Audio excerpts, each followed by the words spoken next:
Hi guys, welcome back to my channel. My name is Ifeoluwa Ishola. If you are a returning subscriber, thank you so much for sticking and always returning back to my channel.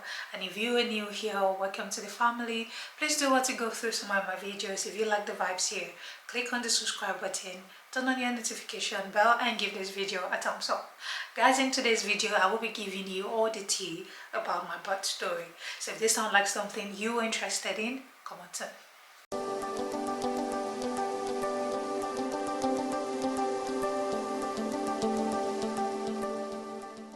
Alright guys, like I mentioned, this is going to be all about the gist, the full details of what went down during my delivery, right?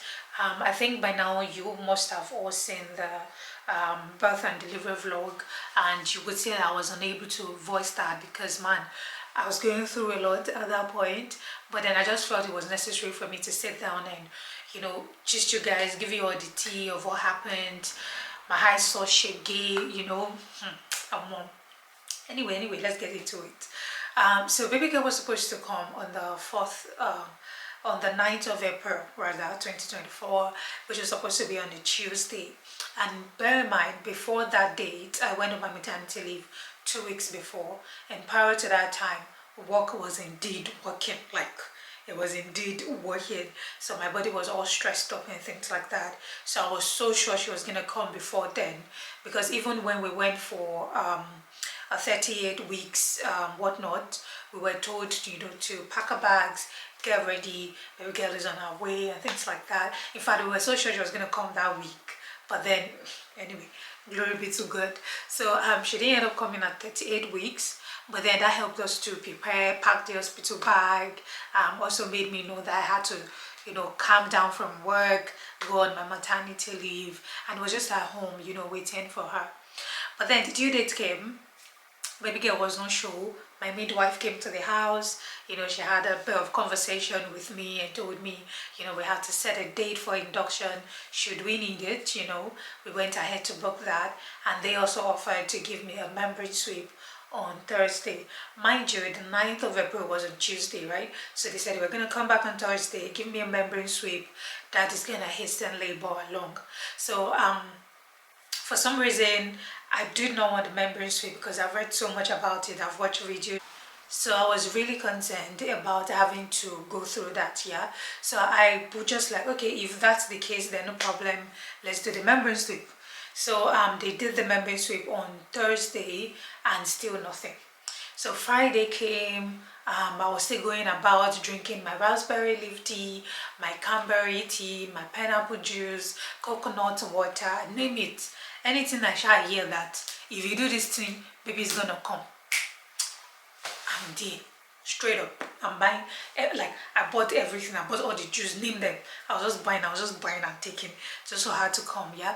So that Friday morning I started noticing a bit of cramps, but I still wasn't really paying attention to it because the cramps were not like stopping me in my tracks, if that makes sense. It was just like me having premenstrual cramps. So I was still fine going about, but then it was giving me a little bit of hope that is as if it's about to go down.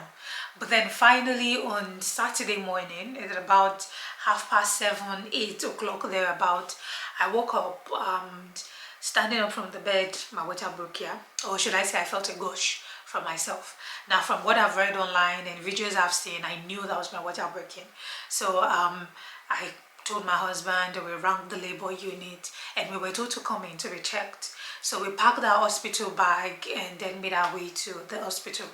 So when we got to the hospital, we got checked and the nurse was like, oh, I'm so sorry, it appears to just be a vaginal discharge. So I was a bit confused because I was like, wait a minute, I know I'm a small girl, but we've been doing this woman thing, is not yesterday, right? I know the difference between a vaginal discharge and just normal, like this is not a vaginal discharge. Whatever it is not a vaginal discharge. But then she just dispelled her worries, said it was a vaginal discharge. I have to go back home to progress to labor. She checked, she said that my cervix wasn't even opened. So I had to go back home. So we went back home at around 12:31. and then decided to just go to town. There's this big place we have where we shop, so we went there, we went shopping, I trekked, came back home, I did a curb walking around the neighborhood just to keep myself active. Still no show. In fact, the cramps I was feeling the day before disappeared. So I was just like, you know what, at this point I am handing over, handing over, handing over, handing over. I just handed over to K because I was done, literally. So at about 5:30 p.m. I started having this strange, painful tightness, as if somebody was stabbing me. I could not talk through it. I could not breathe. So I knew, no, this is it. You see all those ones I was doing me yesterday, that was the Friday, I knew it was rehearsals. Now this is the full main show, because man, what's this pain? So I started feeling that pain, and then I told my husband about it. And the reason why I let him know at that point was because I wasn't having any kind of space in between. Like, it was literally coming every 1 minute, close to 2 minutes. I'm going to put a screenshot of my contraction, whatever, here. It was coming really, really close. And then, you see, for those of you that will say, oh, those of you that said, oh, contraction is just like bad menstrual cramps. Oh, you feel some tightness. Oh, it's just a little discomfort. Oh, you just have to breathe in and breathe.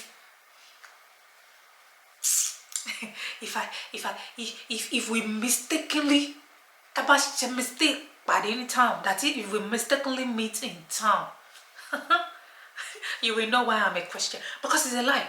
You people, contraction is not bad menstrual pain, it's not breathe in, breathe out. I don't even think I remember how to breathe whenever these contractions come. It's crazily painful. So this started at about 5:30 on Saturday. But then I didn't want to ring the hospital because I don't want a situation whereby I'll go into the hospital and then they will send me back. So I decided I was going to wait it out at home for as long as I could before we go into the hospital. So that started, and at about 2 a.m. on Sunday morning, mind you, from that 5:30, no sleep, nothing. It was literally bam, bam, bam. So when it was 2 a.m., I was just like, I can't take this anymore. I cannot take this anymore. I need pain relief, please. So we rang the labor unit, and then we were asked to come in. So we went into the hospital, they checked, and guess how many centimeters I was dilated? 1. 1. After all my suffering, it was just 1. That's why this lady said, oh, that she would advise we probably go back home to continue. I'm like, I'm not going anywhere. My husband was insisting we're not going anywhere. These pains are too much and things like that. We showed her the contraction app, like I wasn't getting any kind of break or whatsoever. And then she was just like, oh, that it's not possible I'm experiencing this kind of contractions.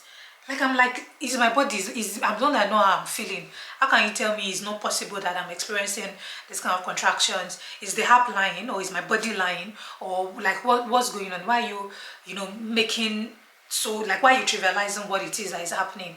But she insisted, though, there was latent stage of labor, or it's gonna get worse than this. It was gonna, you see, you, that midwife, in case you are watching this, I see you.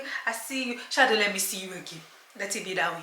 So that went on. She said she was going to find us a room. She found us a room, one small cubicle like that. We stayed in the room, and I continued to labor. Now at that point, they had asked me what my bed plans were, and all I wanted was an epidural or any kind of pain relief. But then she said they can't give me an epidural until I get to 4 centimeters. And mind you, I've seen videos where people get epidural at 1 centimeter, like they literally get to the hospital and they said they want epidural. So I was like, why do I have to wait till I get to 4 centimeters? Okay, fine. Any other pain relief I can take? She said, oh, they can offer me paracetamol. What did I want to use? Like at that point, so I just kept quiet because literally I was focusing on being alive, like getting through the pain. So they left us in the cubicle, seriously, till around 4:30 a.m. ish. Then one of the midwife came, because at that point my husband was going to their station almost every 1 hour, like, come and see her, she's in so much pain. Are you trying to say there's nothing you can do to help? Like, literally nothing. They said nothing until I get to. So after about like 2 hours thereabout, one midwife came inside and she was like, oh, if I do not mind, that she would advise I try to soak in the tub, that the water is going to help and things like that. Trust me, at the beginning I was like, get out of my room if that's the only solution you can prefer. But then my husband, encouraged that we try it, and we did, and I'm so thankful I did, because the 45 minutes I spent in the water was a bit relieving. Like, it was just more like comforting, so to say. So I was in the water for 45 minutes, and afterwards my back was hurting, so we went back into the room. So at about 8 or 9, like 8 a.m. or 9 a.m., there was a switch. Yeah, so a new set of midwives came in, then they did handing over, and that was what saved my life, because of more those people that took over.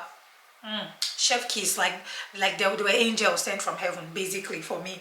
So they came in, and then there was this other nurse amongst them who came in to introduce herself. So she saw me, and mind you, at this point, if there was any other thing apart from exhaustion to explain how I was feeling, I would have used that word.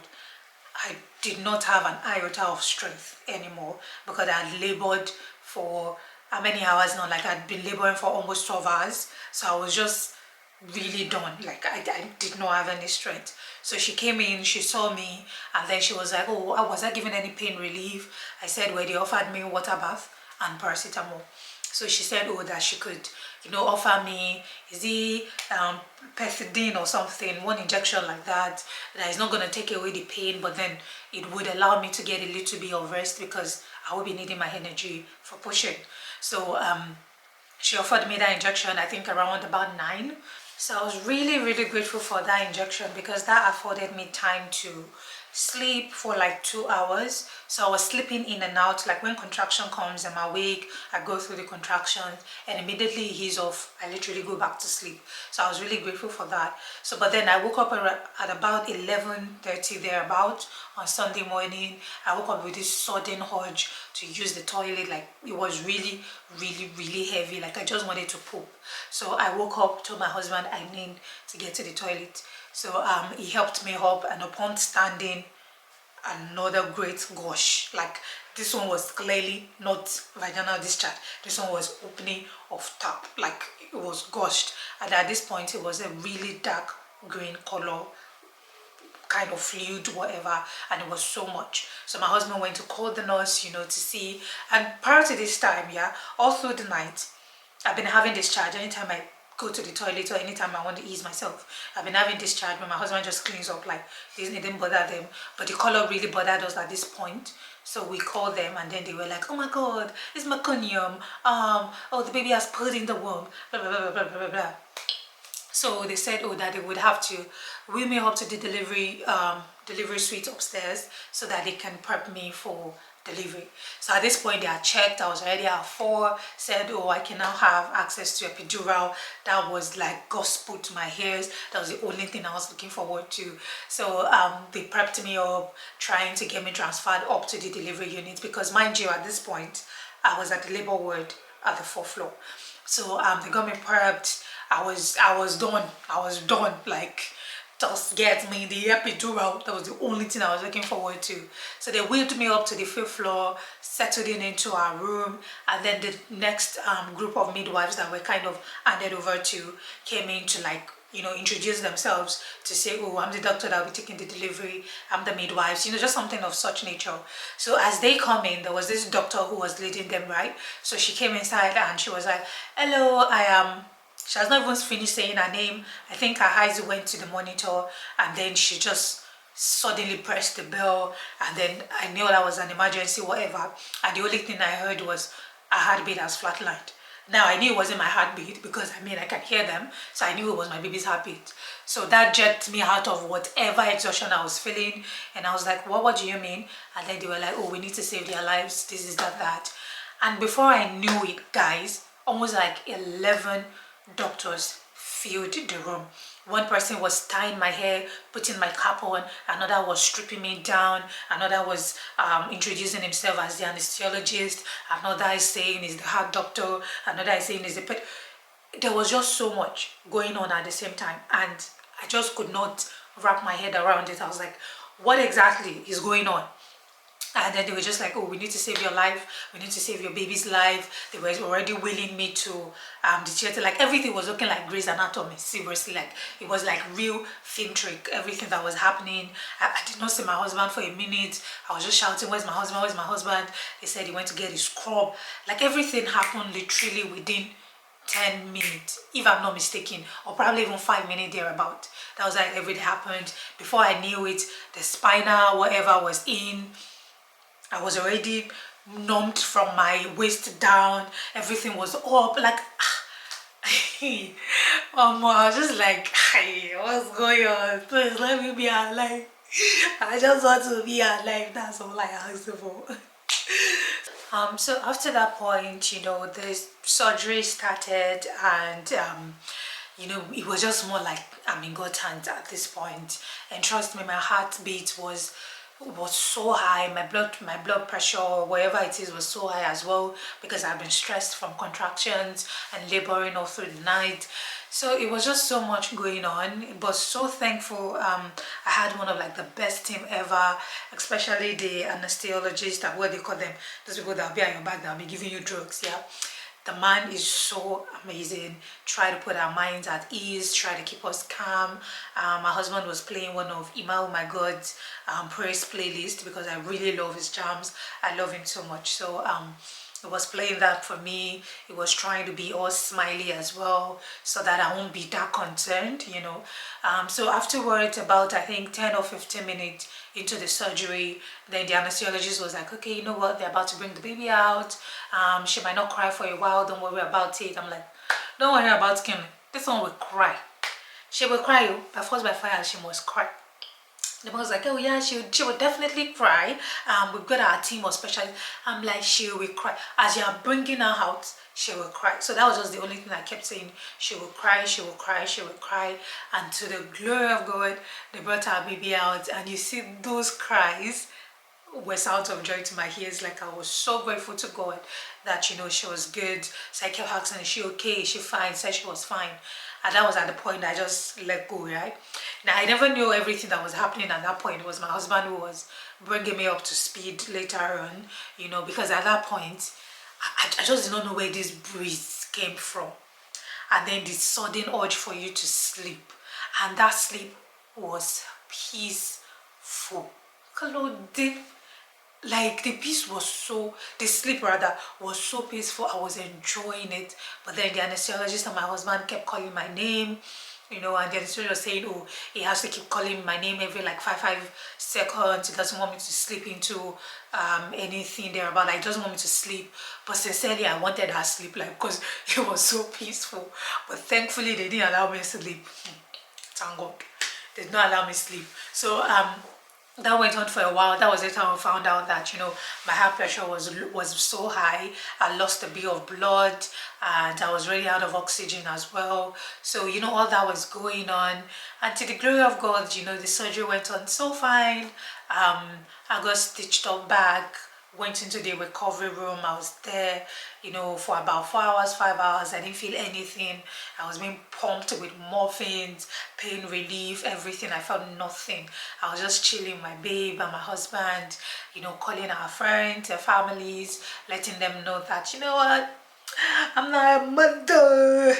You know, that was what we were doing. And then, yeah, that was it. That was my birth story. That was my birth story. I mean, if I'm going to summarize it, I would say for some seconds it was a bit traumatic for me, and that was because I had labored close to like 36 hours before having to be rushed for emergency C-section, because I just felt I went through double suffering, double shaggy, double wahala. Because if I knew it was going to be that way, I mean, I could have just opted for elective cesarean section. I know that I'm done, instead of having to go through the wahala of contractions, my hives, all that, and then having to go through the pain of C-section again. Because man, should we talk about the pain of standing up after the surgery? Like that one where you will stand up from the bed. That pain too, man. That pain, gosh. There's no description whatsoever for that kind of pain. But yes, guys, that's it. That was my experience. For some reason, I've not forgotten, though.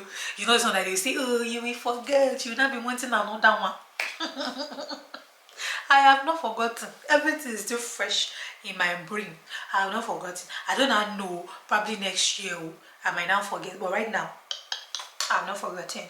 And all in all, I'm just grateful to God to be alive because I've heard stories of people who the child put in the womb and didn't even stay up to the number of hours that Amaris was in the womb for and had so many complications and things like that. But Amaris was in the womb for nothing less than almost 24 hours after she had pulled before she went into distress and she came out crying or fine or her test passed.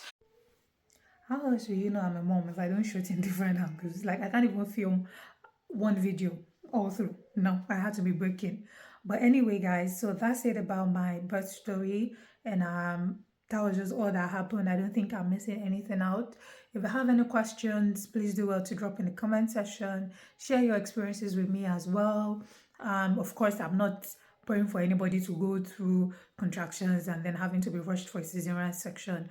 But then, it's these are some of the things that are beyond our control. There's nothing we can do about them. But all above all, we're grateful to God for life, basically. So yes, guys, that's it. Thank you so much for sticking to the end of the video. If you watched it to this point and you haven't subscribed, I beg, do you want me to blow you powder? Please subscribe, turn on your notification bell, and do well to give this video a thumbs up. And I'll see you guys in my next video. Bye.